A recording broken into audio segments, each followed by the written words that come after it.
Hello সবাইকে, welcome back to my channel. চলে আসলাম আবারও একটি মিনি ব্লগ নিয়ে। আগের ব্লগে তোমাদের সাথে আমি শেয়ার করেছিলাম যে আমি কলকাতা যাব। তো সেদিন কিছু শপিং করেছিলাম, আর কিছু বাকি ছিল। তো আর কিছু শপিং করতে আরুকে নিয়ে আর একটা ফ্রেন্ডকে নিয়ে বেরিয়ে পড়েছিলাম।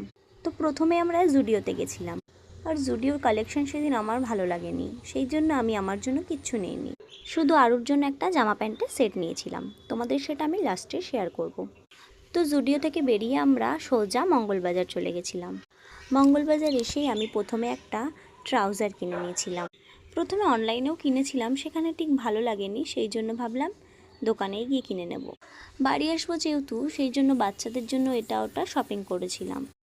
আর আমার নিজের জন্য দেখছিলাম কোন পার্সটা ভালো লাগে আমাকে। তো লাস্টে আমি এই পিঙ্কটাই নিয়েছি। তারপর আমি একটা শুজও নিয়েছিলাম, তোমাদের লাস্টে আমি শেয়ার করব। তো এদিকে কেনাকাটি শেষ করে আমরা বাড়ির দিকে রওনা হয়ে পড়লাম। আর সেদিন রোদও প্রচণ্ড ছিল, তাই জন্য তিনজনেই খুব টায়ার্ড হয়ে গেছিলাম। আর ভাগ্যিস আমি সেই দিনকে শপিং করেছিলাম, নইলে আমার আর শপিং করা হতো না। কারণ আমরা সেই দিনই রাত 3টের সময় বেরিয়েছি আর সকাল 9টার ফ্লাইট ধরে কলকাতা এসেছি, কারণ আমার ঠাম্মা শাশুড়ির ভীষণ শরীর খারাপ ছিল। তো যাই হোক, সেই ভিডিওগুলো আমি পরে তোমাদের সাথে নিশ্চয়ই শেয়ার করব। আর এই যে তোমরা দেখলে আমি কি কি কেনাকাটি করেছি, তোমাদের সাথে সবটাই শেয়ার করলাম। আর আমার ভিডিওগুলো যদি তোমাদের ভালো লেগে থাকে, একটা করে লাইক করে দিও আর আমার চ্যানেলটা সাবস্ক্রাইব করে দিও। আজকের মতো এতটাই, বাই।